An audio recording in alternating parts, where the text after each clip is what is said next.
Hi guys, today I'm going to give you a very fast tutorial of the website PixLR. It is a photo editing tool that acts pretty much like Photoshop.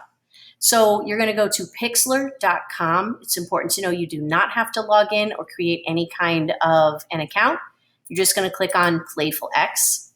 It's going to take you to a screen that looks like this. You're going to come over here and click Create New. Keep it as full HD and always title your work to keep track of what you're working on. After you create your file, it looks like this. Most of the time when we're starting something, we're going to import some kind of an image. Browse will allow you to look on your Google Drive for your own images.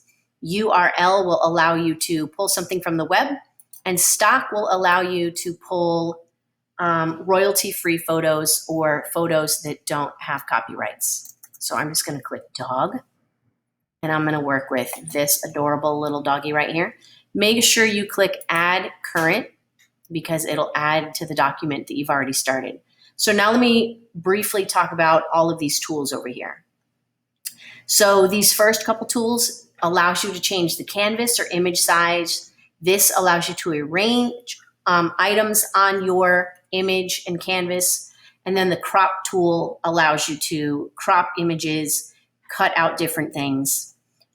The next set of tools get way more specific. So if we talk about the cutout tool, the cutout tool will allow you to get rid of backgrounds or move around objects in your actual photo. So for example, the tool cutout will cut out whatever you highlight that's in that shape. Anytime you make a mistake or want to go back to what you started to, the undo tool is right here. The magic cutout does basically the same thing, except it will try to pull the color that you click on and get rid of the most of that color. So that was a quick way to get rid of my background. The draw cutout will allow you to draw and cut out. I'm going to try to be super fast and cut out this little doggy's face.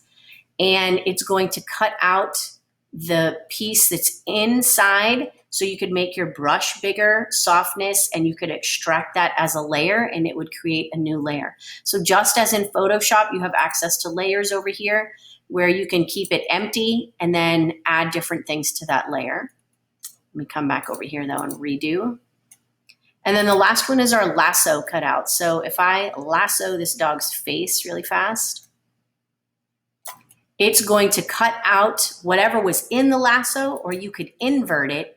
And now I just have the dog's face cut out. So that adds really interesting ways to manipulate your photos. So let's start over.